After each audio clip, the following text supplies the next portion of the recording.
Bonjour à tous. Je disais bonjour à tous. Alors, l'étendue de la matière dont nous devons parler ensemble est tellement large que je ne voudrais pas me limiter en vous donnant encore une autre forme d'introduction. Parce que les choses par lesquelles chacun de nous passe et ce que chacun de nous vit et les besoins que chacun de nous a, je vois, il y a des chantres, il y a des serviteurs de Dieu, il y a des pasteurs qui sont ici. Les besoins, des réponses qu'on veut avoir sur le sujet, eh bien, ces besoins-là diffèrent. Alors, je ne veux pas vous paraître, pour certains, superficiel, pour d'autres, trop élevé, et pour d'autres encore, complètement, à côté. Je me suis résolu de faire un petit exposé. Et à partir de là, de mon exposé, je vais vous donner l'étendue du sujet. Qu'est-ce qu'il y a vraiment? De quoi on parle généralement dans les choses que je vais toucher. Et à partir de là, j'aimerais aller pratiquement en donnant des réponses à vos questions. Je pense que ce serait plus utile, cet atelier, ce moment d'enseignement, si ça répondait à des questions. Si après avoir parlé, vous avez une réponse, vous savez quoi faire dans les jours qui vont suivre. Que vous sachiez comment décanter une situation particulièrement, en sachant quoi, en se disant peut-être que bon voilà, il y a telle situation, que faire dans ça? Parce que le but de cet atelier, comme le pasteur l'a dit tout à l'heure, c'est justement de partager ce moment et de nous développer vers quelque chose d'autre. Si c'est pour définir qu'est-ce que c'est que les cultes, vous pouvez lire ça dans n'importe quel livre, vous pouvez Google ça si vous voulez. Ce n'est vraiment pas pour donner la définition des les cultes est un, ceci, c'est là, l'adoration est une, ceci, c'est là, mais c'est d'abord pour qu'on arrive à des réponses pratiques, des réponses qui nous changent vraiment. Vous êtes d'accord avec cette méthode? On fait ça comme ça? Alors donc, j'aurai besoin, quand j'aurai fini mon exposé, de vraiment recevoir vos questions. Et quand je demanderai qu'on reçoive des questions, 3, posez votre question. Si vous avez l'impression que votre question ressemble déjà à celle qu'une autre personne a posée, pour nous faire gagner en temps, vous baissez la main, vous n'avez plus besoin. En répondant à cette personne, je peux déjà répondre aussi à votre question. Ok. Alors, voici maintenant de quoi j'aimerais parler avec vous pendant ces quelques instants. Il y a un mois passé, je venais de sortir un livre, mais je n'en ai plus, je n'ai pas pu amener ça ici. Je pense que je reviendrai peut-être vers novembre ou décembre pour ça, qui s'appelle Redéfinir le culte, la louange et l'adoration. Dans ces livres, il est question que je puisse développer 101 manières de définir ou de voir ce qu'on appelle la louange, l'adoration, le culte. Je les ai conçus comme des affirmations. Donc, je donne une phrase, je commente à l'intérieur, je donne un exemple, je donne le passage biblique de base, et voilà, ça passe. C'est un livre qui n'a pas de chapitre, qui n'a qu'une affirmation et une explication, affirmation, explication. Dans le premier volume qui existait déjà, il y a 25 affirmations. Et plaise à Dieu qu'on puisse en sortir comme ça 4 fois pour qu'on ait tous les 101 affirmations. Mais à côté de ce livre-là, j'ai voulu sortir 2 autres livres qui aideraient mes étudiants à l'école de louange et tout ça là, des conducteurs de culte, qui cette fois-ci ont d'autres méthodes d'approche qui sont un peu plus théologiques. L'un de ces livres s'appelle « Le culte jusqu'au cœur de Dieu ». Le but de ce livre-là, c'est simplement essayer un peu de revaloriser le sens de ce qu'on appelle un culte. Et le deuxième s'appelle « La conduite du culte, un besoin ». La conduite du culte, besoin, art ou caprice. Le but, c'est juste expliquer la conduite du culte, conduire le culte. Est-ce qu'on a vraiment besoin d'un conducteur de culte? Ou bien c'est simplement des gens qui veulent devenir des stars en utilisant les micros? C'est quoi en réalité vraiment avoir besoin d'un conducteur de culte? Ça se limite jusqu'où? Ça va jusqu'où? C'est quoi en réalité? Est-ce que c'est un besoin de l'église ou bien c'est juste des caprices des chantres? Ou bien c'est juste un art et que ça n'a pas besoin d'une onction, d'un appel, c'est juste une habilité qu'on peut bien apprendre et finalement en devenir capable? Ça va? Vous êtes là toujours, hein? Je vais me rassurer que votre attention est pleinement dirigée vers moi. Alors, lorsqu'on vient à l'église, la Bible utilise le mot servir, rendre ministère pour le perfectionnement de saints en vue de l'œuvre du ministère, ça, c'est le but d'un ministère de la parole. Quand Dieu a donné à l'Église, par Jésus-Christ, 5 dons particuliers qu'on appelle des dons de ministère, qui sont donc le pasteur, l'apôtre, le docteur, le prophète, vous savez ça, je suis dans Ephésiens chapitre 4. Chacun d'entre eux a comme rôle d'enseigner la parole de Dieu, de sorte à rendre les enfants de Dieu capables d'exercer maintenant un ministère, un service, n'importe lequel. N'importe lequel. J'ai toujours l'habitude de dire aux membres de l'Église, mon rôle à moi, ce n'est pas d'abord de faire le service, mais c'est d'abord d'équiper en vue du service. C'est ce qui est écrit dans la Bible. Mon premier rôle n'est pas de faire l'œuvre du ministère, mais d'équiper les autres en vue de l'œuvre du ministère. Donc dans l'Église, il existe plusieurs sortes de services, ou de fois on utilise le mot ministère, ou de fois même on utilise le mot diaconat. Ce sont des mots qui sont proches. Plusieurs façons de servir Dieu. Mais la réalité est que quand nous venons servir Dieu, chacun d'entre nous sert dans un coin bien particulier. La raison pour laquelle on sert dans un service, dans l'Église, ce n'est pas parce qu'on aime faire cela. On ne sert pas à l'Église par passion, par amour d'abord. On sert à l'Église par appel, don et onction. Et maintenant, on n'a pas le don de l'intercession. On n'a pas le don de servir à l'intercession. On n'a pas le don de servir au département de musique. On n'a pas le don de servir au département de la technique. On n'a pas le don de servir au protocole. Non, ce n'est pas comme ça. On a des dons. Et quand on arrive dans une église, les différents services qu'organise une église ne sont pas doctrinaux. Ce n'est pas de la doctrine que chaque église doit avoir un groupe d'intercession. Non, ce n'est pas de la doctrine. Chaque église organise ses services par rapport aux besoins de la mission qu'elle a. Je connais plein d'églises qui n'ont pas de groupe d'intercession. Parce que la mission première de ce pasteur, c'est apprendre à tout le monde comment prier. Si maintenant on a un groupe d'intercession, les autres commencent à croire que la responsabilité de la prière appartient à certains. Alors il a annulé tous les groupes d'intercession pour que l'église commence à prier comme un groupe d'intercession. Alors toi tu es membre de Temps de la Moisson. Tu te retrouves, tu as quitté le pays, tu vas là-bas. Tu viens, tu leur dis, bon, mes frères, moi je vais servir le Seigneur ici. Ok, quoi? Moi Dieu m'a appelé pour servir à l'intercession. Mon cher, ici l'intercession n'existe pas. Dans la Bible, il n'y a que 5 dons, comme je vous ai dit, qui sont standards et qui agissent dans tout le corps du Christ. C'est ce qu'on appelle les dons de la parole, le ministère de la parole, pasteur, apôtre, docteur, ainsi de suite. Tout ce que nous avons comme diacre, tout ce que nous avons comme des services ecclésiastiques, ça change dans différents endroits, dans différentes églises. Mais pour qu'on sache quelle est ma place dans cette église, je ne dois pas identifier mon département, mais plutôt mon don. Tous ceux qui sont à l'intercession ne sont pas à l'intercession parce qu'ils ont des dons de révélation. D'autres ont simplement un don de compassion. Ce qui fait que quand il vient à l'intercession, il est intercesseur quand on lui raconte l'histoire. Quand tu dis, maman telle a un problème. Par don de compassion, il commence maintenant à se soucier de cette personne. Or, un groupe vraiment dit d'intercession ne fonctionne pas par information. Le premier caractéristique d'un intercesseur, c'est sa capacité à fonctionner par révélation. Il ne va pas demander à quelqu'un pourquoi tu veux que je prie. Dieu lui dit pourquoi il doit prier pour quelqu'un. S'il n'a jamais des informations qui viennent directement du trône, il ne pourra jamais bien prier parce que les gens ne savent pas ce qu'ils veulent eux-mêmes. Ils peuvent te dire qu'ils ont besoin du mariage, or en réalité, ce n'est pas de ça qu'ils ont besoin.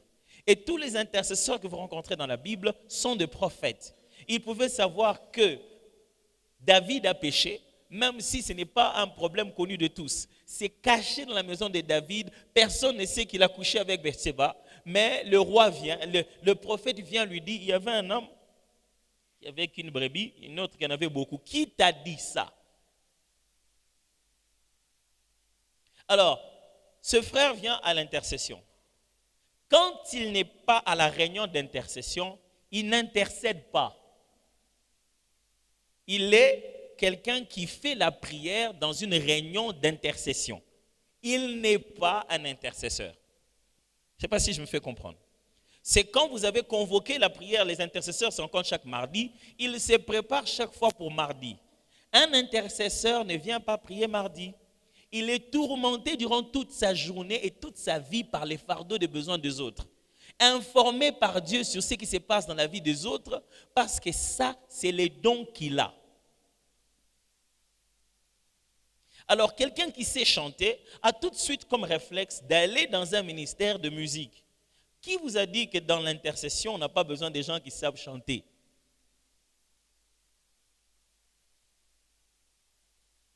On prend tous ceux dont les voix sont cassées, on les met à l'intercession parce qu'on pense que ça intimide le diable d'avoir des gens qui ont des voix cassées. Ah, bien aimé, la prière. Tout qu'on a maombi, tout qu'on a maombi. Et on ne se demande pas avec quelle voix l'esprit qui était dans Saül les lâchait quand David chantait. Et les références qu'ils font des délivrances par le chant et la musique, ils font des références des gens qui savent chanter. Mais or, ils ont sélectionné que les gens qui chantent mal pour les amener à l'intercession. Quelqu'un peut avoir une belle voix, mais qui est une voix pour la délivrance. Le premier endroit où vous devez le placer, ce n'est pas la musique. C'est plutôt l'intercession. L'un des grands problèmes de nos églises, c'est la capacité des gens à savoir qui ils sont et qu'est-ce qu'ils ont. Les gens ne prennent pas du temps avec eux-mêmes. Ils prennent du temps avec les problèmes, ils prennent du temps avec le diable, ils prennent même du temps avec Dieu, mais ils ne prennent pas du temps avec eux-mêmes. Ils ne se connaissent pas. Ils ne savent pas qu'est-ce qu'ils ont comme don, ils ne savent pas comment ça fonctionne. Du coup, ils n'ont pas le temps d'être eux-mêmes, ils sont à la course à vouloir imiter les autres. Parce qu'ils ne savent pas eux-mêmes, ils sont quoi. Ça, par exemple, c'est juste vous apprendre à découvrir votre appel. Si on veut parler du culte et surtout de la conduite du culte, je dois me rassurer que les gens qui conduisent du culte sont vraiment des conducteurs de culte. Ça veut dire qu'on doit traiter le problème de comment comprendre son appel, savoir quel don on a. Quand un conducteur de culte a un don prophétique, comment l'exerce-t-il pendant qu'il n'est pas l'autorité doctrinale de l'Église ou il n'a pas reçu fonction de faire le service? Je suis modérateur, je n'ai pas reçu fonction de faire un service de prière, mais il y a un don prophétique qui se manifeste en moi. Je fais quoi? Je raconte l'histoire d'un frère qui avait des dons prophétiques, mais qui était drummer dans l'orchestre. Et on jouait en plein moment de la chanson. Alors il a commencé à... Allez, disons qu'il a dit qu'il a reçu l'esprit, quoi. Il a été saisi. Il ne jouait pas, Yahweh, Yahweh, Sangela, on entend seulement. Oh, qu'est-ce qui se passe derrière? On tourne. L'homme s'est levé, il a commencé à parler en langue. Il a abandonné la batterie. Il fallait les calmer, il faut trouver des moyens. Pourquoi? Non, il veut donner une parole prophétique. Waouh! Si je dois vous parler de conduire le culte et de servir bien à l'Église, je dois vous parler de perfectionnement de dons. La difficulté qu'il y a dans nos églises, c'est que nous utilisons des gens qui n'ont pas grandi dans leurs dons. Si on veut avoir des meilleurs résultats dans l'Église, on doit avoir les personnes qu'il faut, à la place qu'il faut, à l'âge qu'il faut. Quand quelqu'un dit « je vais à l'église » ou « je brille dans telle église », il veut en fait dire « j'assiste au culte de telle assemblée ». Je répète, quand quelqu'un dit « je prie à temps de la moisson », ça ne veut pas dire quand nous venons pas comme ça, lui il est là en train de prier. Hein? Non, ça veut dire qu'il vient participer au culte de cette église. Ce qui veut dire tout le temps de sa croissance spirituelle est essentiellement basé sur les moments qu'il passe dans le culte. Si on rate les cultes, on rate la croissance de cette personne. Si le culte est superficiel, cette personne rentre superficielle. Si vous voulez savoir l'âge et la maturité d'une église, venez à son culte. Et voyez les gens qui passent sur la chair.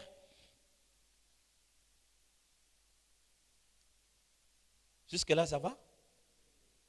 Je sais que ce n'est pas ce à quoi vous étiez attendu. Hein? Parce que je considère que si je vous dis, voici comment on conduit une voiture, sans que je vous ai donné la mentalité de conducteur, vous allez démarrer, mais vous allez cogner. Je pense qu'il faut aller d'abord dans la personne avant d'aller dans le service qu'il doit faire. C'est comme ça qu'on commence. Alors, donc, aujourd'hui, moi en tant que pasteur, laisser 1h30 à quelqu'un d'autre de conduire le culte, c'est laisser 70% de ma responsabilité de berger entre les mains de quelqu'un d'autre. Est-ce qu'il est mature pour ça? C'est pour cette raison, pour moi, la première condition d'être un conducteur de louange chez nous, c'est d'être capable de conduire le culte chez vous à la maison. Bats-toi, si tu es le jeune homme, rassure-toi que chez vous, là où vous vivez, tu diriges la prière. Si tu es le mari, je vais me rassurer que tu pries avec ta femme. Parce qu'il ne faut pas venir conduire le culte de l'église pendant que tu ne sais pas conduire le culte de ta propre maison. Pendant que chez toi, tu ne sais pas prier. Tu ne peux pas venir conduire un culte collectif si tu ne sais pas conduire un culte personnel. Alors donc, le grand travail est à faire dans le modérateur, dans le frère qui dit qu'il est modérateur. Certaines personnes ont l'art de parler en public de façon plus ou moins naturelle. Quand il prend le micro, il sait comment vous motiver. C'est-à-dire que dès qu'il s'élève, il tient le micro, alors il va vous agiter, il va vous bouger, vous allez aimer qu'il soit devant. Mais est-ce que c'est ça le don de conduire le culte? Alors, conduire le culte dans les églises africaines, on commençait un peu avec l'idée du MC, que nous appelons modérateur ou officiant. Quelqu'un qui avait l'art oratoire, la capacité de se tenir devant et de savoir comment parler aux gens avec respect et de faire passer les différentes étapes du culte. En réalité, il ne conduisait pas, il nous modérait. Modérer veut dire gérer l'équilibre. Il gère juste l'équilibre entre nous, mais il n'y a pas une vision destinale, il n'y a pas une destination. Il ne nous amène pas quelque part. Il gère pour que les choses se passent comme elles se passent toujours. Ce qui me conduit à dire, je ne peux pas laisser quelqu'un être conducteur de culte si je ne lui en prends pas ce qu'on appelle le leadership. Mes frères et sœurs, la vie de l'Église, sa croissance, son développement n'est pas dans le charisme. La vie de l'Église, la vie du ministère, l'appel du ministère, la vie de la chorale. Vous voyez cette chorale ici? OK? Hein? Oui, ça c'est la chorale de la jeunesse, c'est ça? La grande chorale, c'est laquelle? Celle que je vois le soir. Vous êtes mélangés. Alors, la vie de la chorale, de la vôtre, celle de l'église, n'importe quelle chorale, ne dépend pas du fait que, pasteur, ça dit en passant, quand j'étais ici hier ou avant-hier, j'ai vu que la chorale de l'église avait connu un temps. C'est comme si on l'avait dissous, on a voulu la fondre, on avait voulu complètement l'annuler. À un moment donné, il y a eu des problèmes dans la chorale, on a dû décider, on était sur le point de complètement l'annuler, on a dû comme la faire asseoir. Et j'ai vu comme si on était maintenant en train de la faire renaître en fait. Et j'ai vu des petits problèmes, des petits conflits intérieurs. Et c'est à cause de ça que vous étiez sur le point de complètement faire dissoudre cette chorale. À cause des individualités, des gens qui veulent faire du groupe et puis faire aussi quelque chose de eux-mêmes à leur manière. Et cette chose-là est en train de revenir. C'est en train de revenir légèrement dans cette chorale. Mais cette chorale a une grande destinée. Ce qui va être la renommée, qui va être l'une des choses pour lesquelles les gens vont commencer à venir à l'église, c'est la chorale.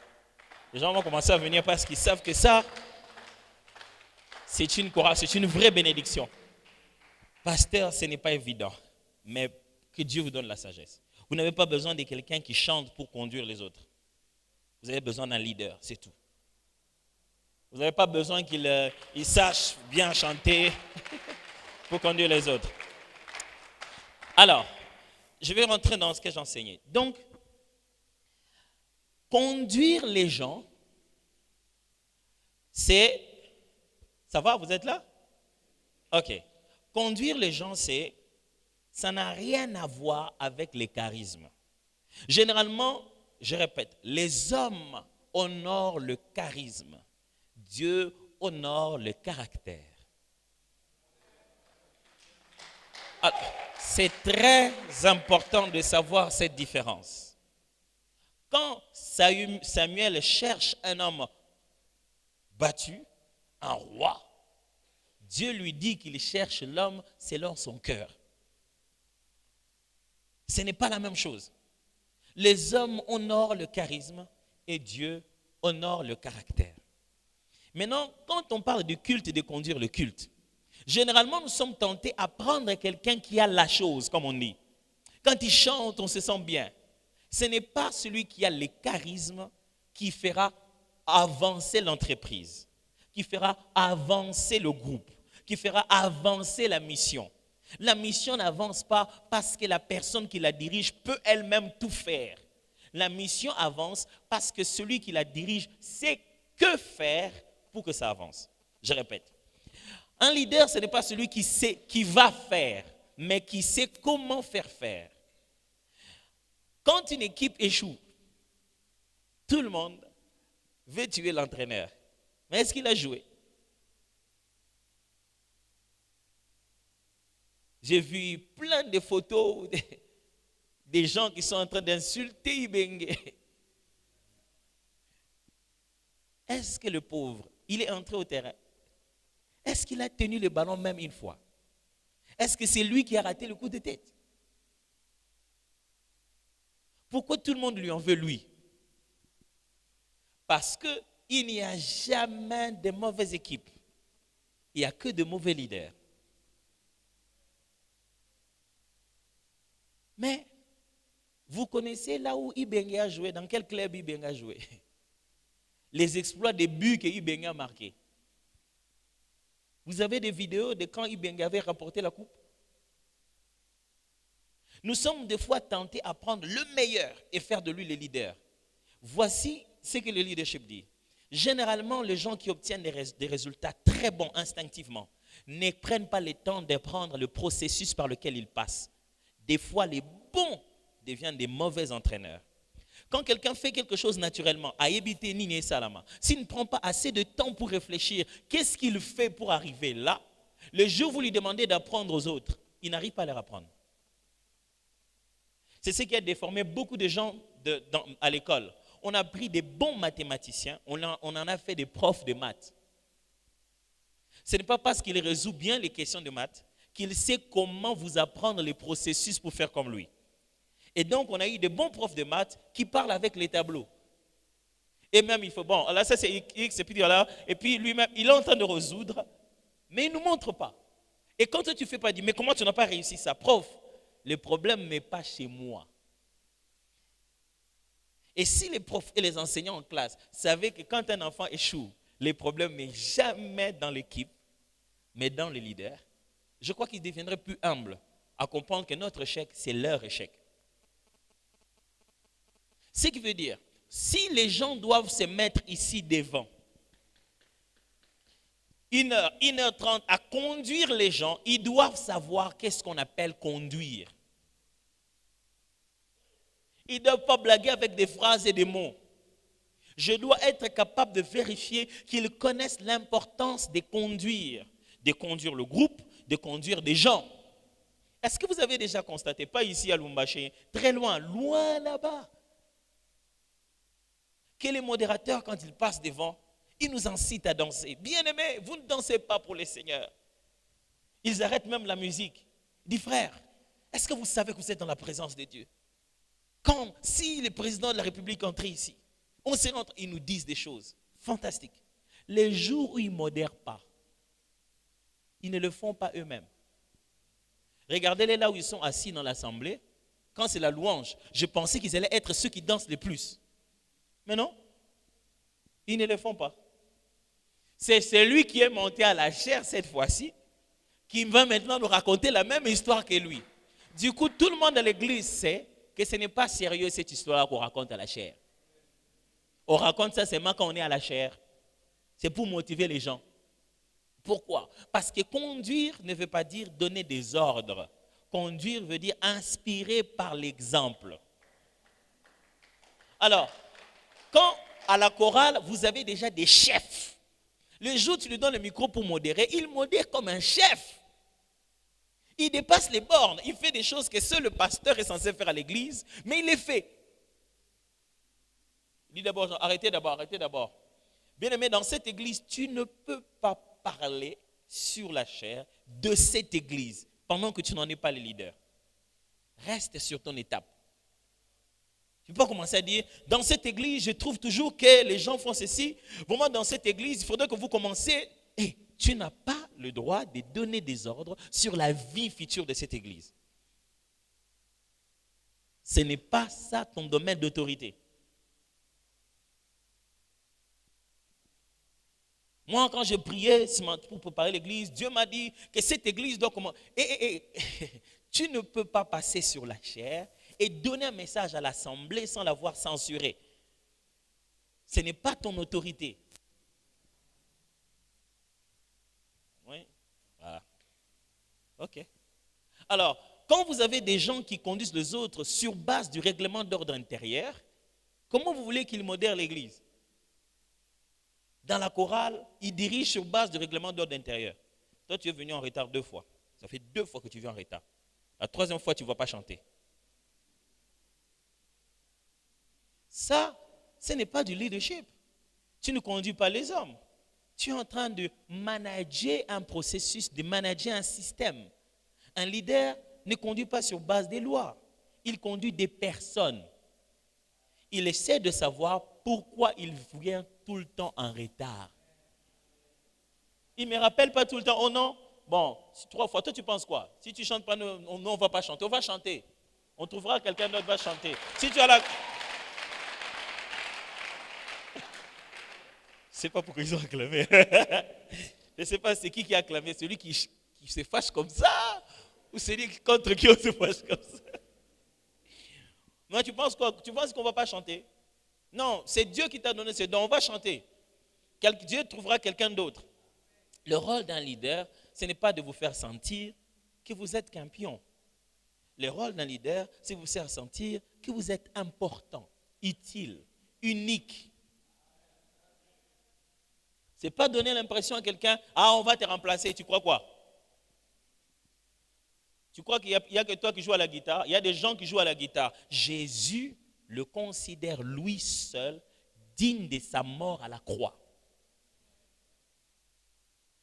Et du coup, l'Église a pris la culture d'honorer les charismes.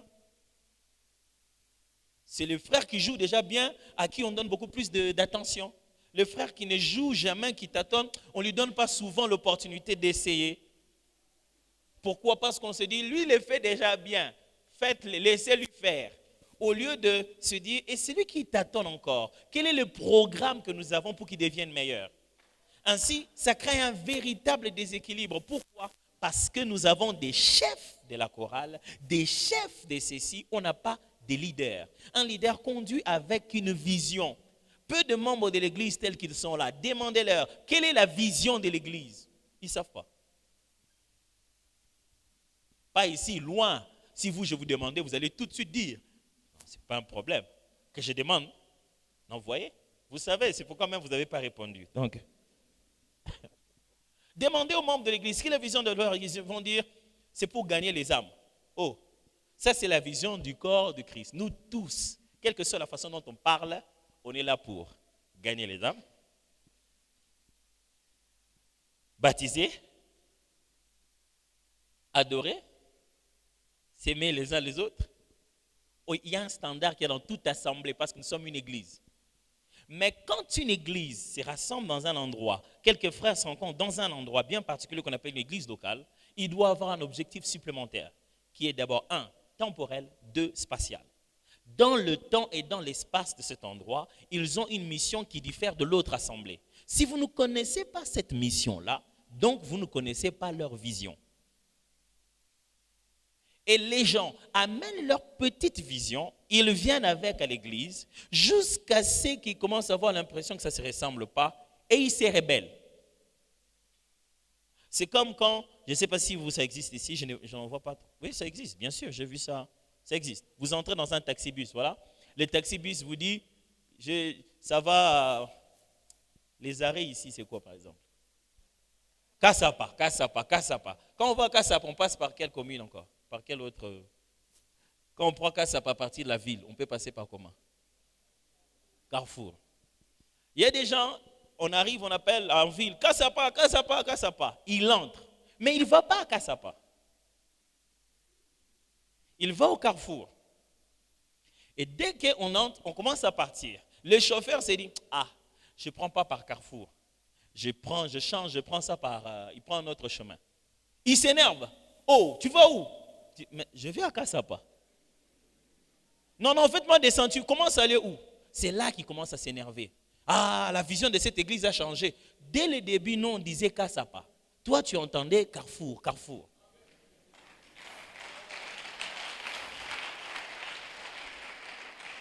Dès le début, nous, on disait chorale pour conduire le culte. Toi, tu voyais album. Maintenant, quand on dit que vous n'êtes pas censé faire un album, on dit non, c'est quoi ça? Oh, c'est quoi ça? Comment nous, on allait à Kassapa? Et toi, tu entendais Carrefour. Tu t'es dit, en allant à Kassapa, on passe toujours par Carrefour. Et ton plan est basé sur Carrefour. Tu ne nous accompagnes pas à Kassapa. Tu as ton petit projet de Carrefour. Et les jours où nous changeons de chemin, tu deviens mauvais. Tu dis que c'est nous qui ne suivons plus la vision. Et c'est là qu'on commence à dire, moi je ne suis plus dans cette église. Pasteur, on a besoin de mon état de vision. Pasteur, Yemutabungi vision. Donc le chauffeur ne sait plus où il va. Ça n'arrive pas souvent ça. Que le chauffeur qui vous conduit ne sait pas où il va. Des fois, quand je conduis, ma femme et moi, on se dispute tout le temps parce que quand tu conduis avec un conducteur, surtout quand il est assis devant, c'est pas facile. Il freine à ta place. Parce que combien de fois elle ne freine pas sur mon épaule? Mais tiens, comme ça, elle dit, chérie, c'est moi qui conduis. Et dire, attention, je l'ai vu. Parce que quand on est habitué à conduire, on anticipe. On se dit, obstacle, mais on oublie que le volant n'est pas entre nos mains. Et du coup, il y a des gens qui ont du mal d'être dans un leadership parce qu'ils sentent qu'eux doivent être les leaders premiers. Or, la base première de la loi de leadership dit, tu ne peux pas influencer si tu n'es pas influencé. Donc, je sais que vous ne vous attendiez pas que je parle de leadership, de la conduite du culte, mais ça a commencé comme ça. C'est conduite du culte. C'est la conduite du culte. Donc, si on a parlé de la découverte de son appel, de ce que l'on est, de son domaine et de ses capacités, on doit parler aussi du conduite ou du leadership. Et enfin, on doit parler aussi de la connaissance, les informations nécessaires sur le sujet, c'est-à-dire le culte, la louange, l'adoration, la musique. Ces choses-là, on doit les maîtriser. Très souvent à l'église, les gens ignorent ou négligent l'importance de la connaissance. Pourquoi? Parce que, surtout en Afrique, nous avons grandi avec un système informatif et non éducationnel. Je vais vous expliquer. Le mot éducation vient du latin educare, qui veut dire faire sortir de l'intérieur, aider à entrer à l'intérieur pour faire sortir ce qu'il y a. Éduquer ne signifie pas dire à quelqu'un quoi faire et que faire. Éduquer veut dire à quelqu'un, montrer à quelqu'un comment le faire, de sorte qu'il le produise lui-même après. Malheureusement, et nous avons appris à faire ça aussi, deux fois, c'est devenu une tentation ecclésiastique. À l'église, nous commençons aussi juste à informer sur qu'est-ce qui se fait, quand ça se fait. Bien-aimé, Dieu bénit. Bien-aimé, on annonce aux gens les vérités, mais on ne leur explique pas comment ça fonctionne. ils ne deviennent pas suffisamment capables de trouver en eux-mêmes comment adapter les processus par rapport à leurs difficultés, à leurs réalités. À la fin, quand j'ai fini d'enseigner la prière, chacun doit être capable d'établir son propre programme de prière et de croissance personnelle. Je ne vais pas lui dire, bien aimé, si vous voulez avoir de grands résultats, priez le matin en prenant des jambes, en les mettant dans l'eau. Ça, tu viens de me dire quoi faire. Éduquer veut dire aider quelqu'un de sorte qu'il découvre en lui-même les processus par lesquels ces choses se font. Et nous, quand quelqu'un ne le faisait pas comme on le fait, on lui interdit de le faire. On dit, fais ça comme ça. Dans l'éducation, on veut attendre à voir comment, par quelle voie tu vas atteindre les résultats.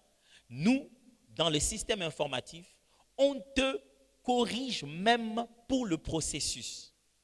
On a dit, il n'a pas réussi le résultat final, mais la formule était bonne.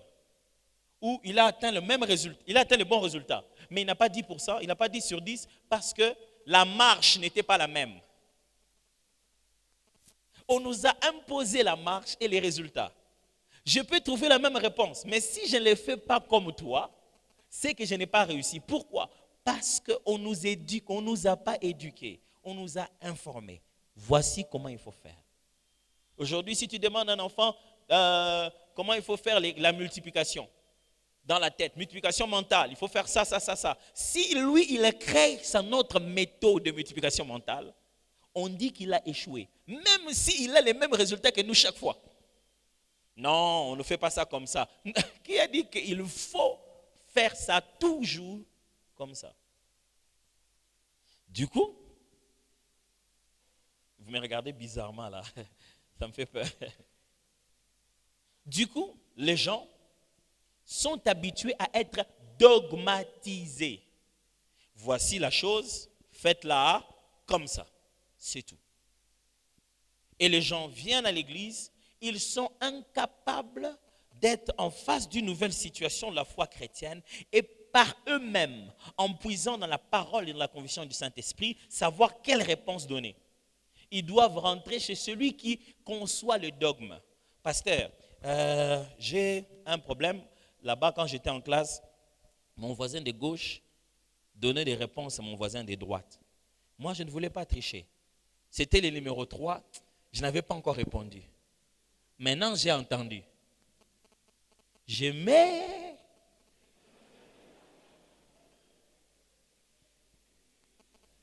Si tu prends une question pareille, tu viens me la poser, au moins ton pasteur, ça me signifie deux choses. Tu ne sais pas par toi-même identifier ce qu'on appelle un péché. C'est moi qui détiens la liste de péchés. Deuxièmement, tu ne sais pas qu'est-ce qu'on appelle marcher par l'esprit.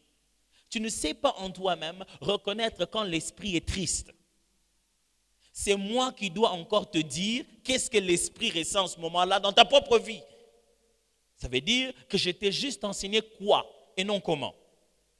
Quand tu me poses cette question, tu crois qu'à l'école théologique, on nous donne des casus?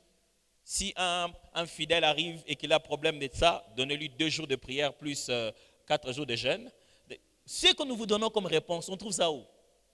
Vous croyez que quand on va à l'école théologique, on dit, quand une maman vient, ça fait 2-3 mois qu'elle n'accouche pas, voilà les prières qu'il faut faire, il faut le suivre. Voici les 4 questions qu'il faut poser aux fidèles quand ils ont des problèmes de mari de nuit. Voici les 5 réponses qu'il faut donner aux frères, les versets bibliques quand il faut les aider à aller épouser une sœur. On ne donne pas ça à l'école théologique. On ne nous donne pas ça. On les a eu où? Vous croyez qu'on anticipe tous vos problèmes? Non. On a aussi des cas quand tu les amènes. Moi-même, le pasteur, c'est la première fois que j'entends ça. Où est-ce que je vais trouver la réponse? Ce n'est pas dans l'onction d'abord. C'est parce que je connais le processus. Je dois recourir à la parole, savoir comment on l'applique. Comment la parole quitte l'exégèse, le contexte de sa première écriture, comment elle arrive à être appliquée dans notre contexte d'aujourd'hui. Et les gens ne prennent pas le temps d'apprendre le comment. C'est pour cette raison que quand on dit on va jouer la rumba, il veut jouer la rumba de vous avez compris, ou de fa, ou de... Et comme le pasteur, le pauvre, il est maintenant dans les choses de Dieu. Le pasteur Daniel a dit, il fut à une époque où il avait les pantalons, lui aussi ici, mettait aussi. Il a abandonné ces choses. Il ne sait pas maintenant tous les nouveaux riffs et les phrasés qu'on joue dans la musique d'aujourd'hui. On commence là, on veut jouer, et les musiciens commencent. Ils jouent un truc qui n'est pas de l'église. Mais toi, tu ne sais pas. C'est bien. Bien aimé. Un jour, un pasteur est venu, je crois, du Sénégal, non, la Côte d'Ivoire. Il est venu à Kinshasa. À l'époque, Musée Adinabal a été là. Il est venu à l'église. Il avait prêché. Avant de prêcher, il leur a dit, bien aimé, de tout le temps nous sommes là-bas, nous aimons beaucoup la musique congolaise. Et moi en particulier, il y a un chant avec lequel je prie beaucoup. J'adore les Seigneurs. Il n'aurait pas dû dire ça. Il dit, je vais vous chanter ça, c'est un chant en lingala. Il est ivoirien, il ne connaissait pas les lingala. Je crois qu'il n'était pas ivoirien, je crois qu'il était aussi entendrien. Mais alors il s'est dit, je vais vous chanter cette chanson, ça me touche beaucoup, c'est avec ça que je prie le Seigneur. Alors il sort un vieux chant, je pense des décalés, qui chante Ngalula mi pende mi langi. Vous imaginez le choc de l'église. C'est avec ça qu'il prie.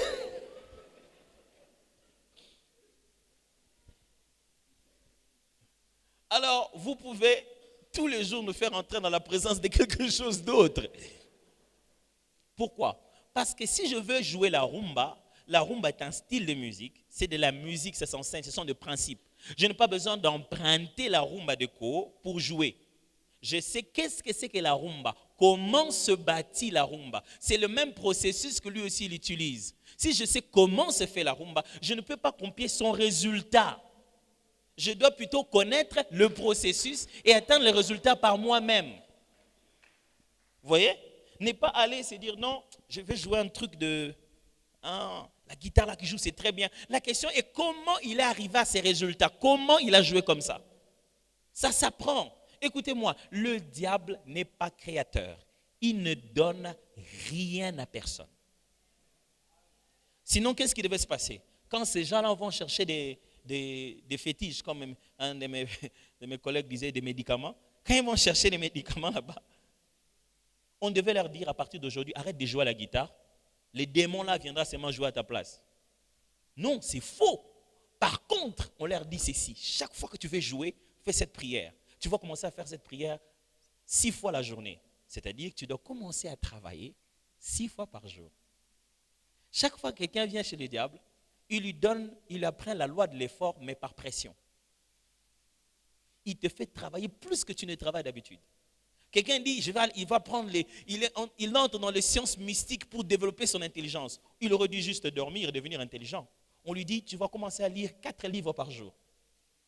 Satan, pourquoi tu ne lis pas les livres carrément et tu mets ça dans ma tête? Faux. Il lui met dans la loi de l'effort, mais sous pression. C'est lui qui lit. C'est lui qui répète. C'est lui qui bosse dur. Parce que le diable ne peut pas lui donner ça. Pourquoi? C'est comme ça que Dieu a établi les principes dans l'univers. On devient meilleur à force de travail. Et le diable ne peut pas trouver une autre stratégie pour te rendre meilleur sans travailler. Vous avez vu, oh non, il est joueur, il veut marquer beaucoup de buts, alors il ne s'entraîne pas. Parce que lui, il aura son but à marquer.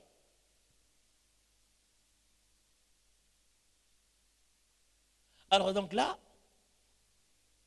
il y a des choses à connaître. Vous devez maîtriser les choses qui sont dans votre domaine. Moi, je suis modérateur, je suis conducteur de culte.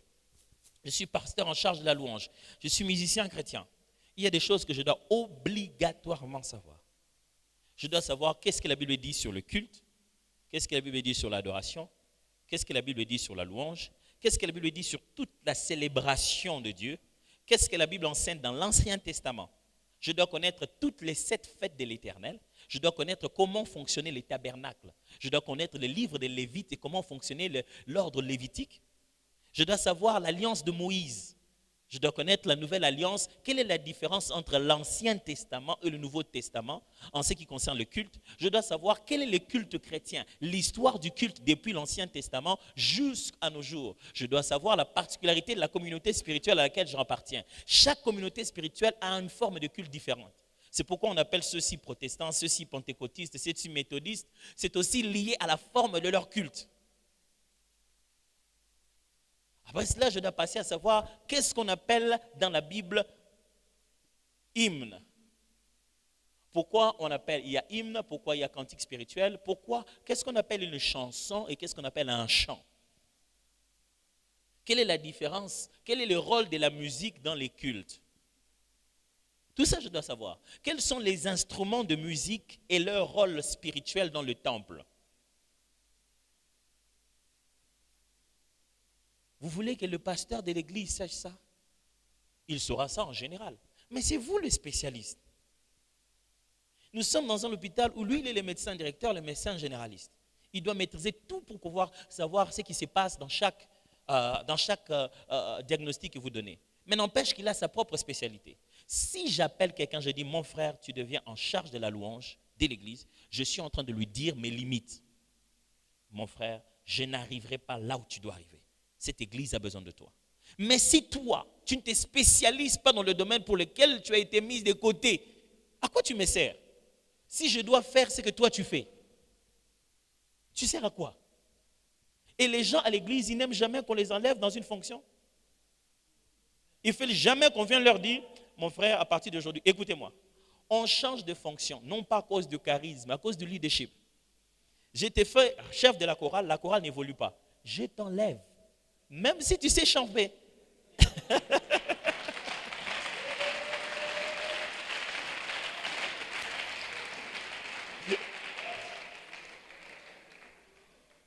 Je te fais chef d'intercession. L'intercession n'évolue pas. Même si tu aimes prier, quand tu imposes les mains, les gens tombent. Je t'enlève. Parce que tu es censé être leader.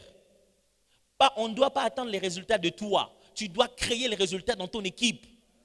Les gens doivent commencer à ne plus avoir obligatoirement besoin de toi. Tu ne dois pas nous rendre dépendants. Quand je fais de toi responsable d'une chose, je fais de toi source de la production de la même nature que toi. Multiplie-toi, c'est ce que je veux dire dans ta responsabilité. Frère, je sais que tu as une grâce. Si on avait 20 personnes comme toi, cette église sera bénie. Mais ça fait 4 ans, on n'a que toi. Et beaucoup de problèmes. Tous ceux que tu diriges, tu leur fais sentir qu'ils n'arriveront jamais comme toi. Il est ma prière, il y a comment on dit petit? Madogo. Si vous arrivez à mes dimensions, vous, quand vous allez, tu es toujours dans les dimensions plus élevées que les autres. Ils ne deviendront jamais comme toi. Pourquoi tu es leader? Être leader, c'est amener les gens à découvrir ce qu'ils sont eux-mêmes, à devenir le meilleur d'eux-mêmes. Et même si cela demande à ce qu'ils deviennent plus grands que toi. Donc, ce qui veut dire, quand tu es le responsable de la musique, s'il vient un frère dans la chorale qui connaît mieux la musique que toi, tu commences à le combattre. Non, tu n'appelleras pas ça combattre. Tu appelleras ça qu'il est indiscipliné. Pasteur, lui, c'est parce qu'il connaît la musique qu'il vient toujours en retard. Le retard, c'est ce pourquoi toi, tu dois l'aider. C'est ça ta responsabilité. S'il vient tous les jours en retard, ça veut dire que moi, je ne lui ai pas encore appris qu'est-ce que c'est que la ponctualité. C'est ça ma responsabilité. Ce n'est pas du leadership de vouloir avoir une équipe totalement prête au combat. Non. Notre rôle, c'est de les façonner. Tu regardes ce qu'il a de bon et tu commences à travailler sur ce qu'il a de mauvais. Pasteur, ce frère-là, lui, il pense que comme lui connaît la musique, comme lui, il vient de Kin, il connaît ces choses-là, je commence à trouver qu'il devient trop orgueilleux. Hein? Il a fait quoi? Il n'a rien fait. Seulement quand toi, tu donnes la voix alto, il sent que ce n'est pas ça. Mais toi, tu n'aimes pas qu'on te contredise. Et non seulement que tu n'aimes pas qu'on te contredise, tu n'aimes pas grandir. Qu'on ne te contredise pas et que tout le monde se limite à ton niveau de croissance. On appelle ça dans le leadership the law of lead, la loi de la couverture, du couvercle. Lorsqu'un leader arrive à un niveau, jamais tu ne peux diriger une entreprise, une organisation qui a des compétences et des moyens de croissance plus élevés que les tiennes. Ton niveau de croissance détermine le niveau de ceux que tu vas diriger. Chaque fois qu'une personne te dépassera, tu le mettras à côté de toi. Et tu empêcheras toujours à ceux qui sont avec toi d'aller au-delà de la couverture, du couvercle que tu places. Si tu veux que les choses aillent plus loin, tu dois monter.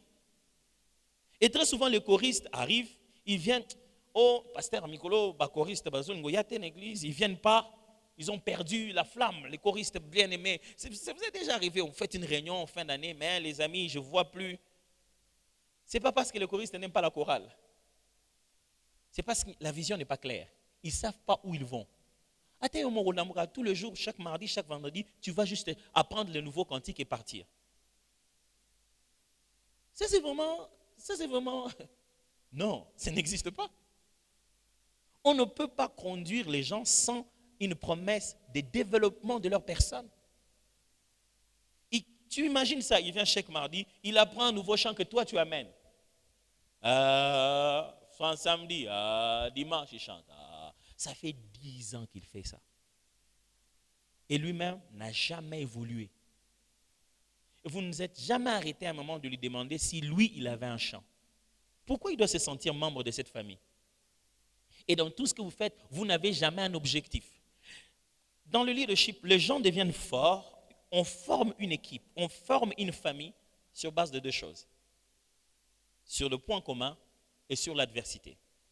Pour former les gens, les rendre forts, on doit travailler sur ce qu'ils ont de commun. On les aide à savoir la vision, ils comprennent tous ensemble la vision, c'est quoi, ils travaillent tous ensemble. Bien aimés, nous sommes tous là pour faire ça. Ça, c'est important. Mais une autre chose très importante que nous négligeons d'habitude, ça s'appelle l'adversité. Les gens ne sont pas ensemble seulement parce qu'ils ont de points communs, mais les gens de foi sont ensemble parce qu'ils se battent contre un même ennemi. Si vous voulez former une équipe, vous devez identifier leur ennemi commun, leur montrer la guerre qu'ils livrent ensemble, les choses contre lesquelles ils se battent tous au même moment. Si celui-ci a l'impression qu'il se bat contre ça, et toi tu te bats contre ça, ils n'ont pas les mêmes ennemis, ils n'ont pas les mêmes défis. Les gens ne deviennent pas plus forts. Comme une chorale, vous avez l'impression que les gens ne sont pas ensemble. La meilleure des choses à faire, organiser une journée de louange. La journée de louange deviendra l'élément commun. N'importe quoi, organiser n'importe quoi, journée de louange, action, quelque quoi. Ça devient l'élément commun. Donc, ils travaillent tous pour un même objectif. 2, tout ce que vous manquez devient l'ennemi commun. Tout le monde prie pour que les podiums soient là. Ils savent que le diable le combat.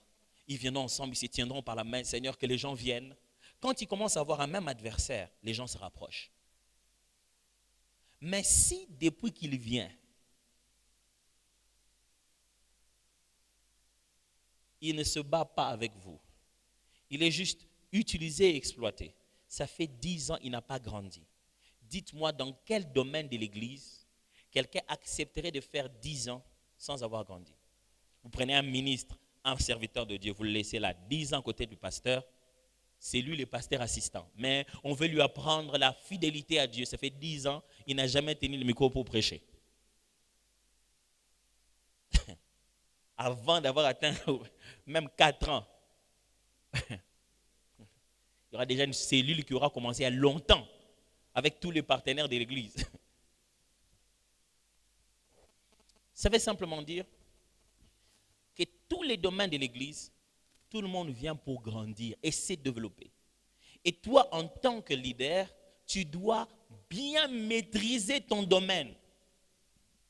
Tellement bien le maîtriser. Maîtrise ce qu'il y a à maîtriser à la musique. Maîtrise ce qu'il y a à maîtriser dans la technique. Maîtrise ce qu'il y a à maîtriser dans la théologie. Moi, en tant que musicien, je sais parler le langage de tout le monde. En commençant par la vidéo, l'infographie, le son, la musique. Je parle le langage de tous ceux qui font les choses qui font dans mon domaine. J'ai dit tout.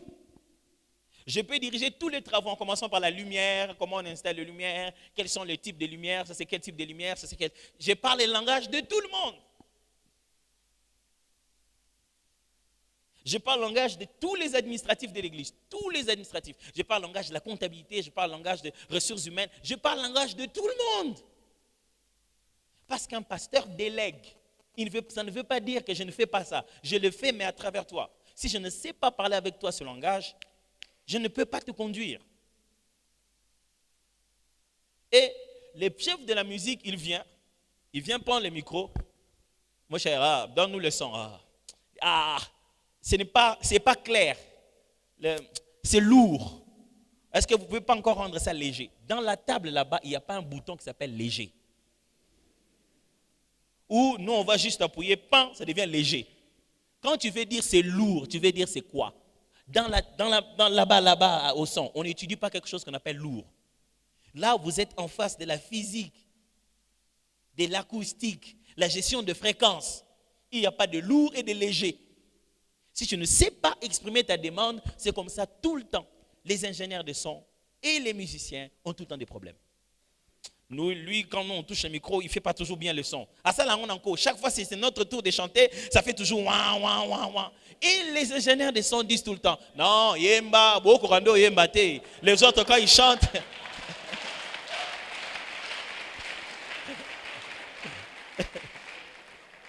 ils disent tout le temps, non, bino sa bon point, choral nani oso bangwazo yemba, ba yemba bien. Bino kaka so bo bandi bo yemba nde bozo ko yemba te. Pourquoi? Parce qu'ils ne maîtrisent pas leur langage. Je ne peux pas être un chef, modérateur, conducteur de culte et chef du département de la musique sans que je ne maîtrise le langage de toutes ces personnes-là qui sont dans mon milieu. Je sais leur parler. Moi, c'est un principe personnel. Ma femme qui est là peut en témoigner. Je ne fais jamais un événement sans que je ne finis jamais un événement sans que je revienne dire merci à ceux qui s'occupent de la lumière, du son. Même quand on est descendu du podium, on part tous. Je me rhabille, je rentre leur dire merci. Je dois dire merci à l'ingénieur du son, à celui qui fait la lumière, à ceux qui sont occupés de la technique. Je rentre dire merci à chacune de ces personnes. Parce que je sais qu'en tant que leader, c'est généralement des héros dans l'ombre que tout le monde oublie. Ils se souviennent d'eux quand quelque chose ne va pas. Quand quelqu'un vient que le son est bien, personne n'imagine qu'il y a un ingénieur de son. Quand ça fait tout le monde tourne.